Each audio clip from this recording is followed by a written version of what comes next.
नमस्कार। लोकतंत्र में जीत हार के आंकड़े तो बहुत होते हैं, लेकिन कुछ आंकड़े कहानी बन जाते हैं।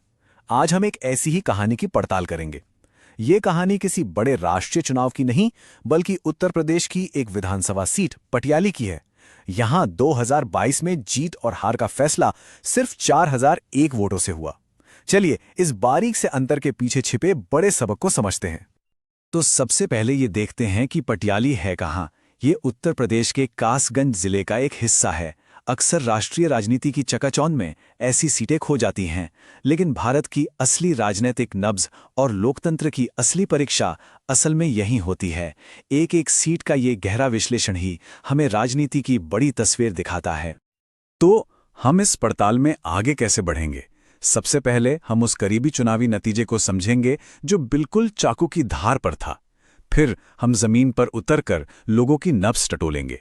इसके बाद एक चुनावी अभियान की बनावट को अंदर से देखेंगे, वहां के ऐतिहासिक पैटर्न को समझेंगे और आखिर में इन सब जानकारियों के आधार पर भविष्य के लिए एक खाका तैयार करेंगे। चलिए बात की शुरुआत करते हैं उस नतीजे से जो आखिरी वोट गिने जाने तक सांसें रोके हुए था। 2022 का पटियाली का चुनाव परिणाम एक ऐसा नतीजा था जो किसी भी तरफ जा सकता था। 4001 ये सिर्फ एक नंबर नहीं है, ये वो लकीर है जिसने एक को विधायक बनाया और दूसरे को विपक्ष में बिठा दिया। प्रतिशत में देखें तो ये 2% से भी कम का फर्क है। ये आंकड़ा हमें याद दिलाता है कि लोकतंत्र में एक एक वोट की कीमत क्या होती है। अब आंकड़ों को और गहराई से देखें तो समाजवादी पार्टी को मिले 41.88% वोट और भारतीय जनता पार्टी को 40.06%। दोनों के बीच का अंतर 2% से भी कम। ये साफ दिखाता है कि पटियाली किसी एक पार्टी का गढ़ नहीं है। ये एक ऐसा चुनावी मैदान है जहां की जमीन बटी हुई है और मुकाबला हमेशा कांटे का होता है। तो ये तो हुई आंकड़ों की बात, लेकिन वोट तो इंसान देते हैं अपनी उम्मीदों और अपनी परेशानियों के आधार पर। तो सवाल ये उठता है कि आखिर पटियाली के लोगों की नब्ज क्या कह रही थी? वो कौन से जमीनी मुद्दे थे जो इस कांटे की टक्कर की वजह बने? चलिए समझते हैं। देखिए, यहाँ की शिकायतें बहुत बुनियादी हैं। अर्थव्यवस्था खेती किसानी पर टिकी है, पर कोई नए कारखाने नहीं लगे। जो पुराना हथकरघा उद्योग था वो भी दम तोड़ गया। बिजली की कटौती रोज की बात है, जिससे आम जिंदगी तो प्रभावित होती ही है। डिजिटल इंडिया जैसी पहले भी ठप पड़ जाती हैं। पानी की टंकियां गिर रही हैं और सबसे बड़ी चिंता, नौजवानों को अच्छी पढ़ाई और नौकरी के लिए घर छोड़कर बाहर जाना पड़ रहा है। ये वो असल मुद्दे हैं जो किसी भी चुनाव का रुख मोड़ सकते हैं। और अगर आपको वादों और हकीकत के बीच का फासला समझना है तो इस एक घटना से बेहतर कुछ नहीं। एक डिजिटल सेवा कियोस्क खोला गया, आधुनिकता का प्रतीक। लेकिन जब उस कियोस्क को चलाने के लिए जरूरी बिजली ही नहीं थी तो वो सिर्फ 2 दिन में बंद हो गया। ये एक छोटी सी घटना राजनीतिक वादों और जमीनी हकीकत के बीच की गहरी खाई को दिखाती है। ठीक है, तो अब एक रणनीतिकार की नजर से जीतने वाले अभियान का स्वॉट एनालिसिस करते हैं। यानी क्या थी ताकतें, क्या कमजोरियां, कौन से मौके थे और किन खतरों से सामना था। किसी भी चुनाव को समझने के लिए ये विश्लेषण बहुत जरूरी है। सबसे पहले अभियान के अंदरूनी फैक्टर्स को देखते हैं। ताकत थी उम्मीदवार की स्थानीय बिटिया वाली छवि और उनका साफ सुथरा रिकॉर्ड। यादव और मुस्लिम समुदाय का मजबूत आधार भी एक बड़ी ताकत थी, लेकिन कमजोरियां भी थीं। जीत का मार्जिन इतना कम था कि वो बहुत नाजुक था और जमीनी स्तर पर यानी बूथ लेवल पर संगठन में कुछ कमियां साफ दिख रही थीं। अब बाहरी माहौल को देखें। मौका यह था कि स्थानीय लोग विकास की कमी से नाराज थे। इस नाराजगी को वोटों में बदला जा सकता था, लेकिन खतरे भी कम नहीं थे। सामने थी बीजेपी की मजबूत चुनावी मशीनरी और केंद्र सरकार की लोकप्रिय कल्याणकारी योजनाएं।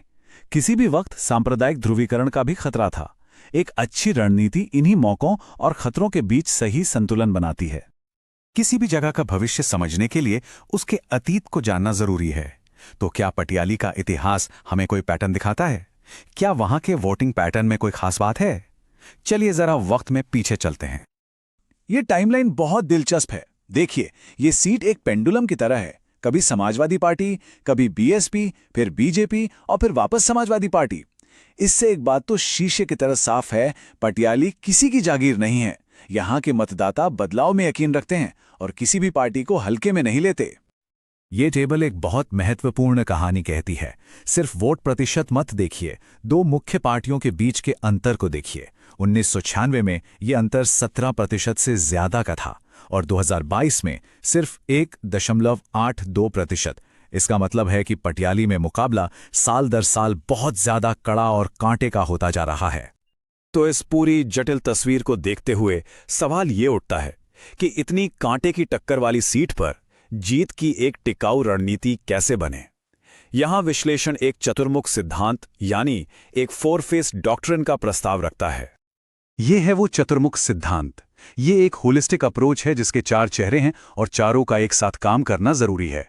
पहला, नैरेटिव यानी आपकी कहानी क्या है। दूसरा, इलेक्टोरल यानी आपका चुनावी गणित क्या है। तीसरा, ऑर्गेनाइजेशनल यानी जमीन पर आपकी मशीनरी कितनी मजबूत है। और चौथा, रिसोर्स यानी आपके पास सही संसाधन हैं या नहीं। पहले 2 चेहरों की बात करते हैं, कहानी और गणित। कहानी ये बनानी थी कि उम्मीदवार पटियाली की अपनी बेटी है जो स्थानीय मुद्दों के लिए लड़ रही है, ना कि कोई बाहरी नेता। और इस कहानी को बीजेपी के वादों और जमीनी हकीकत के फर्क से और मजबूत करना था। वहीं चुनावी गणित ये था कि अपने यादव मुस्लिम कोर वोट को मजबूती से जोड़ा जाए और गठबंधनों के जरिए गैर यादव ओबीसी वोटों में भी सेंध लगाई जाए। और आखिरी 2 चेहरे हैं, संगठन और संसाधन। एक मजबूत संगठन का मतलब है हर बूथ पर आपकी टीम तैयार हो, जिसमें महिलाएं और युवा भी शामिल हों। और संसाधनों का सही इस्तेमाल मतलब बड़े बड़े होर्डिंग पर पैसा बर्बाद करने की बजाय उस पैसे से जमीनी स्तर पर लोगों से सीधा संपर्क साधा जाए। और आज के जमाने में व्हाट्सएप और इंस्टाग्राम जैसे डिजिटल साधनों का भी भरपूर इस्तेमाल किया जाए। और इस पूरी रणनीति का सबसे अहम हिस्सा है ये एक 7 सूत्रीय कासगंज गारंटी। ये सिर्फ एक चुनावी वादा नहीं है, ये जनता के साथ एक पब्लिक कॉन्ट्रैक्ट है। बिजली, पानी और रोजगार जैसे मुद्दों पर एक ऐसी गारंटी देना जिसे चुनाव के बाद जनता नाप सके और जिसके लिए नेता को जवाबदेह ठहराया जा सके। तो असल बात यह है कि ये रणनीति सिर्फ चुनाव जीतने की नहीं है, बल्कि शासन की नींव रखने की है। जब एक चुनावी वादा एक सार्वजनिक अनुबंध बन जाता है तो वो लोकतंत्र में विश्वास को मजबूत करता है। ये वादा सिर्फ वादा नहीं रहता, एक कॉन्ट्रैक्ट बन जाता है। तो हम घूम फिर कर वहीं आ गए, उन 4001 वोटों पर। अब हम समझ सकते हैं कि यह सिर्फ एक संख्या क्यों नहीं है, ये एक संदेश है, पटियाली की जनता का एक सीधा संदेश। और वो संदेश क्या है? इस संदेश में कई परतें हैं। ये एक चेतावनी है कि सिर्फ सत्ता में होना जीत की गारंटी नहीं है। ये एक संकेत है कि लोगों के लिए उनकी रोजमर्रा की जिंदगी के मुद्दे सबसे ज्यादा मायने रखते हैं। ये जवाबदेही और प्रदर्शन की मांग है। और सबसे बढ़कर ये एक याद दिलाता है कि लोकतंत्र में एक एक वोट कितना कीमती है। और अगर आपको एक लाइन में समझना है कि वो संदेश क्या है, तो इस चार्ट को देखिए। बड़े बड़े भाषण, राष्ट्रीय राजनीति, ये सब अपनी जगह हैं, लेकिन आखिर में वोट पड़ता है बिजली, पानी और रोजगार जैसे बुनियादी मुद्दों पर। जमीनी हकीकत हमेशा बड़ी राजनीति पर भारी पड़ती है। तो आखिरी सवाल यह है, जब जीत हार का फैसला इतने कम वोटों से होता है, तो क्या ये नेताओं को मजबूर नहीं करता कि वो जमीन पर लोगों की सबसे धीमी आवाज को भी सुने? शायद यही लोकतंत्र की सबसे बड़ी ताकत है।